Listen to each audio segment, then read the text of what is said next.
আসসালামু আলাইকুম। এই যে মসজিদে যাবো জুম্মার নামাজ পড়তে, দেখেন কি অবস্থা। ওই যে একজন নামছে কত উপরে, আর ওই পাশে কিন্তু বৃষ্টি নেমে গেছে ওইদিকে, ঠিক আছে।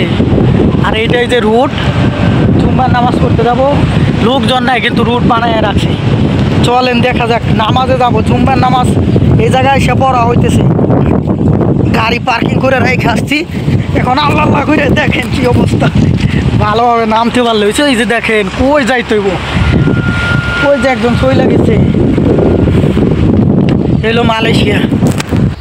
তো মালয়েশিয়া নামাজ পড়তে গেলে আপনার অনেক সময় অনেক বেগ পেতে হয়। মানে আমরা কিন্তু এই যে মেন রুট থেকে আমরা এই দিক দিয়ে যাইতে গেলে অন্তত মনে করেন 1 ঘন্টা রাস্তা হেঁটে গেলে, আর এই পাহাড়টা পার হইলে ওই 3 থেকে 4 মিনিট লাগবে।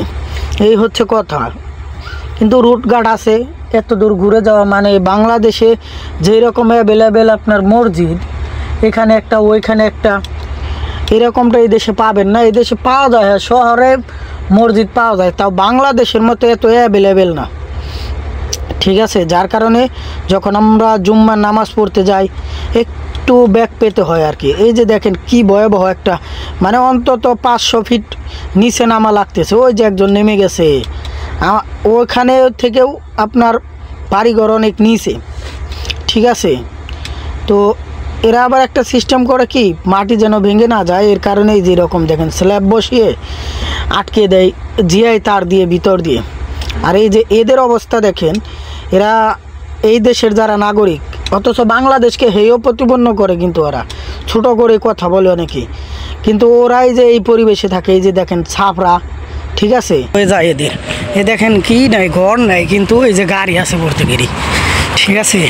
ওই যে একটা, ওই যে বৃষ্টির কারণে অন্ধকার দেখাচ্ছে, ওই মোটর সাইকেল 2টা গাড়ির পাশে,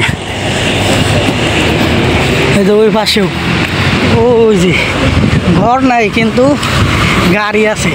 কারণ সুযোগ সুবিধা 1 টাকা দিলেই মনে করেন যে গাড়ি আনতে পারে এরা, 1 টাকা জমা দিয়ে। এই রুটের ধারে এসে বললাম, ওই পাহাড় থেকে রুট দেখা যায় না অবশ্যই, তো ফাঁকের রুটগুলো দেখা যায়। ওই সিগন্যাল না বললে দাঁড়াইতো না গাড়ি, ওই পাশে সিগন্যাল আছে, ওই দাঁড়িয়ে রয়েছে। তো আমরা মসজিদে চলে আসছি, আর বেশি কথা বলবো না। তো ভালো থাকেন, দেখা হবে অন্য কোনো ভিডিওতে মালয়েশিয়ার কোনো বিষয় নিয়ে।